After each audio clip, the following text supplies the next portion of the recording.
ఉద్దండ కోపంతో మిడతల వలె పరిగెట్టగలగాలి. ఎవరి కోసం? ప్రభు కోసం. మనం వెళ్ళి కత్తులతో సంపేద్దాం అంటున్నా కాదు. తగ్గింపు జీవితంతో అవతలి వాడు అడిగే ప్రశ్నలకు సమాధానం చెప్పటానికి, యేసు ప్రభువుకు వ్యతిరేకంగా వచ్చిన ప్రతి ఆలోచనను చెరపట్టి క్రీస్తు పాదాల వద్దకు తీసుకొని రావటానికి, క్రీస్తు పాదాల దగ్గరికి తీసుకొని వచ్చేది ఎందుకు అంటే, ఆఖరిగా చూడండి 8వ వచనం, పడద్రోయుటకు కాక మిమ్మును కట్టుటకే ప్రభువు మాకు అనుగ్రహించిన అధికారము. మనకు అధికారం ఇవ్వబడింది.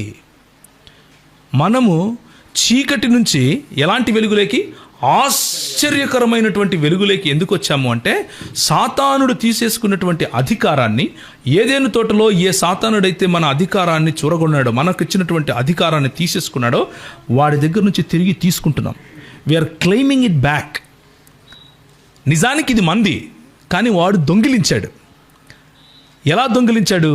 మీ యేసు మా యేసు ఒకటే అంటాడు, కానీ దొంగ నోటు తీసుకొని వస్తాడు. మీ దేవుడు మా దేవుడు ఒకడే అంటాడు, కానీ దొంగ నోటు చూపిస్తాడు. తెల్ల కాగితం చూపించి ఇది 10 నోటు అంటే నమ్ముతావా? నమ్మవు. కానీ 10 నోటు లాగానే ఉంటే నమ్ముతావు. అదే స్ట్రాటజీ వేస్తాడు. ఎంత యేసుప్రభు పరిశుద్ధుడు, అబ్బాబా మా యేసుప్రభు చాలా పరిశుద్ధుడు. ఖురాన్లో ఉండే యేసుప్రభు కన్యక్కే పుట్టాడు. అర్రే మీ దగ్గర కూడా కన్యక్కే పుట్టాడా? చూసారా, ఇద్దరు రెండు ఒకటే. పైనుంచి వచ్చాడు. మీ యేసుప్రభు చిన్నప్పుడు మాట్లాడలేదు చూడు. మా యేసుప్రభు అయితే పుట్టంగానే మాట్లాడాడు. ఎక్కడ ఉయ్యాల్లో వండుకొని మరి మాట్లాడాడు. ఏం మాట్లాడాడు? అల్లా మాటలు మాట్లాడాడు. పరిశుద్ధుడు, చాలా పరిశుద్ధుడు. కానీ సిలువ ఎక్కలేదు. ఎందుకు? సిలువ ఎక్కితే వాడు రాజ్యం పోతే, సిలువ ఎక్కితే వాడు రాజ్యం పోతుంది. అందుకనే మన పిలుపు ఏమిటి అంటే, అపవాది దుర్గాన్ని పడద్రోయాలి. సిలువ ఎక్కాడు. హల్లెలూయా.